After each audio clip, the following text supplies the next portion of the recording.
বাংলাদেশ, আইয়ামে জাহিলিয়াতের যুগে আপনাকে স্বাগতম। আপনি যদি ভাবি থাকেন যে 2025 সাল মানে আধুনিক যুগে আপনি বসবাস করতেছেন, তাহলে ভুল। আপনি বাংলাদেশে আইয়ামে জাহিলিয়াতের যুগে বসবাস করতেছেন। এইটা এমন একটা দেশ যে জায়গায় চাঁদা না দিলে আপনাদের দিনে দুপুরে মানুষের সামনে পাথর ছুরি মারি, তারপর আপনার উপরে উঠি বনু উল্লাস করব। এই ভিডিওটা যারা নিশ্চয়ই দেখছেন তাদের নিশ্চয়ই ভিতরটা কাঁপিয়ে উঠছে যে একটা মানুষ শুধুমাত্র চাঁদা না দেওয়ার কারণে তাকে এইভাবে দিনে দুপুরে জনসম্মুখে পাথর মারি হত্যা করি, তারপরে তার উপরে উঠি বনু উল্লাস করতেছে। তাদের চেহারাগুলো নিশ্চয়ই স্পষ্টভাবে দেখা যাইতেছে। তাহলে তাদেরকে এখনো পর্যন্ত আপনারা ধরেন নাই। ঠিক তাদের সাথে যদি সেম কাজটাই এই দেশের আইন ব্যবস্থা করতো, এই দেশের আইন ব্যবস্থা কি পঙ্গু হয়ে গেছে? এদেশের আইন ব্যবস্থার কি কোনো কার্যকারিতা নাই? এই দেশের আইন ব্যবস্থার কি আইনের কি কোনো প্রয়োগ নাই? বিচার ব্যবস্থা কি একদম নাই হয়ে গেছে? বিচার ব্যবস্থা কি ক্রেচে ভর দিয়ে কিংবা স্ট্রেচারে করে তারপরে হসপিটালে যাচ্ছে? কোথায় দেশের আইন ব্যবস্থা, বিচার ব্যবস্থা? এমন দুর্বৃত্তায়নের যুগে আমরা বসবাস করতেছি যে আধুনিক যুগে এসে একটা মানুষকে আপনি শুধুমাত্র চাঁদা না দেওয়ার কারণে তার দিনে দুপুরে আপনি এইভাবে পাথর মেরে হত্যা করবেন। তাহলে এটাকে আধুনিক যুগ নাকি বর্বরতার সেই মধ্যযুগ, সে আমি জাহেলিয়াতের যুগে আমরা বসবাস করতেছি? মানে আপনারা যদি দেশটারে নিজের করে নিতে চান তাহলে প্লিজ আল্লাহর ওয়াস্তে আমরা যারা শ্রমজীবী মানুষ আছি, আমরা যারা সাধারণ মানুষ আছি, খেটে খাওয়া মানুষ আছি, আমরা যারা দিনে আনি দিনে খাই মানুষ আছি, আমাদেরকে দেশ থেকে বের করে দেন। এই দেশটা তো আপনাদের। এদেশে চাঁদা না দিলে মানুষের জীবন চলে যাবে। এদেশে বাসে আমার বোন নিরাপদ না, এদেশে 6 বছরের ছোট্ট আসিয়া নিরাপদ না। এদেশে কারা নিরাপদ? তাহলে তাইলে কারা এই দেশে বসবাস করবে? আপনারা প্লিজ আমাদেরকে একটু বলেন। আইনের চোখ কি অন্ধ হয়ে গেছে? আইনের মোটা মোটা বইগুলা একদম আলমিরাতে সাজানো আছে। এই দেশের বিচার ব্যবস্থা পঙ্গু হয়ে গেছে। এই দেশের বিচার ব্যবস্থা রাস্তায় পাথর ছুঁড়ে মানুষ মারতেছে, তারপরে এই দেশ চুপ। এই ঘটনা নাকি 3 দিন আগের, কিন্তু তাহলে কেন এটা মিডিয়াতে আসলো না? প্রত্যেকটা ঘটনা কেন মিডিয়াতে আসার পরে তারপর আলোচনা হবে? দেশের আইন ব্যবস্থার এতটা ভয়াবহ অবস্থা, কোথায় এত প্রেসার? কে কাকে প্রেসার দিচ্ছে?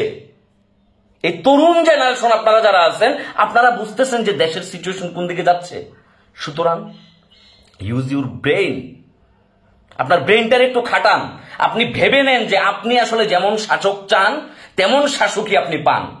যদি আপনি রুখে দাঁড়ান তাহলে আপনি বাংলাদেশ। দিন শেষে আমাদের জীবনের ভয় আছে, আমাদের জীবনের নিরাপত্তাহীনতায় আমরা ভুগতেছি, যার কারণে হয়তো আমরা অনেক সময় প্রতিবাদ করার সাহসটুকু পাই না। কেন? আমি জানি যে আমি হয়তো প্রতিবাদ করলে পরের দিনকে আমি নাই হয়ে যাব, আমার ফ্যামিলি এতিম হয়ে যাবে, আমার ফ্যামিলি এসে রাস্তায় বসবে। আমার নিরাপত্তা দেওয়ার দায়িত্ব তো রাষ্ট্রের।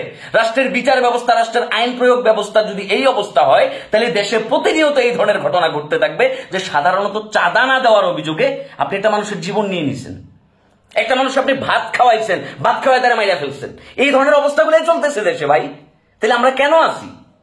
লজ্জা হইতেছে, লজ্জা যে আমার দেশটা 2025 সালে এসে যেখানে মানুষ চাঁদে মানুষ পাঠাচ্ছে, মানুষ চাঁদে জমি কিনতেছে, মানুষ মঙ্গল গ্রহে তথ্য প্রযুক্তি আবিষ্কারের উদ্দেশ্যে নতুন গ্রহ আবিষ্কারের নেশায় ওই জায়গায় পাড়ি দিতেছে, সে জায়গায় আমরা এখনো শুধুমাত্র চাঁদা দেওয়ার লোভে, শুধুমাত্র চাঁদা না দেওয়ার অপরাধে আরেকটা মানুষকে পাথর মেরে হত্যা করতেছি দিনে দুপুরে, ভরা দিবালোকে, ভরা মানুষে প্রকাশ্যে মানুষের সামনে। তাহলে এই লজ্জা এই জাতি কোথায় রাখবে?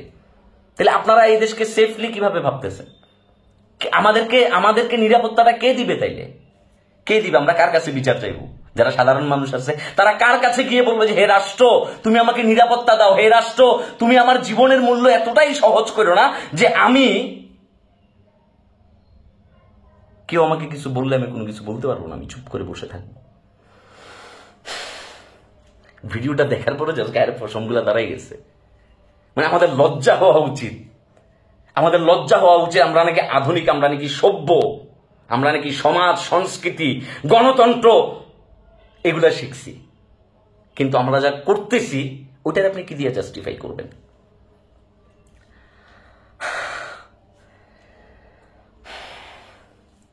আফসোস লাগে। মানে দেশটা তো আর খারাপ না, খারাপ তো আমরা দেশের মানুষরা। ভাই চাঁদা কারো পেশা হইতে পারে না, রাজনীতি কারো পেশা হইতে পারে না। আপনার পেশা হবে আপনার কর্ম, রাজনীতি আপনার কর্ম না। রাজনীতি আপনার একটা আইডিওলজি, আপনি কারো সেবা করতেছেন হয়তো। থু আপনাদের উপর, থু যারা এই নির্লজ্জ ঘটনাগুলো আপনারা ঘটাচ্ছেন এবং যারা এটাকে সাফাই গাইতেছেন, যারা আবার এটাকে জাস্টিফাই করার ট্রাই করতেছেন যে আপনি যেটা করছেন সেটা ঠিক। আপনার কোনো কর্মীর দায়ভার আপনি নেবেন না, কিন্তু সে যদি আকাম করে আপনাকে সেখান থেকে ভাগ দেয়, সেটার ভাগ আপনি ঠিকই নেবেন না। মানে ওইটা জায়েজ। shame on you guys। আল্লাহ আপনাদেরকে হেদায়েত দিক। আপনারা দেশের মালিক আর আমরা দেশের ভাড়াটিয়া, আমাদের কিছু বলার নাই।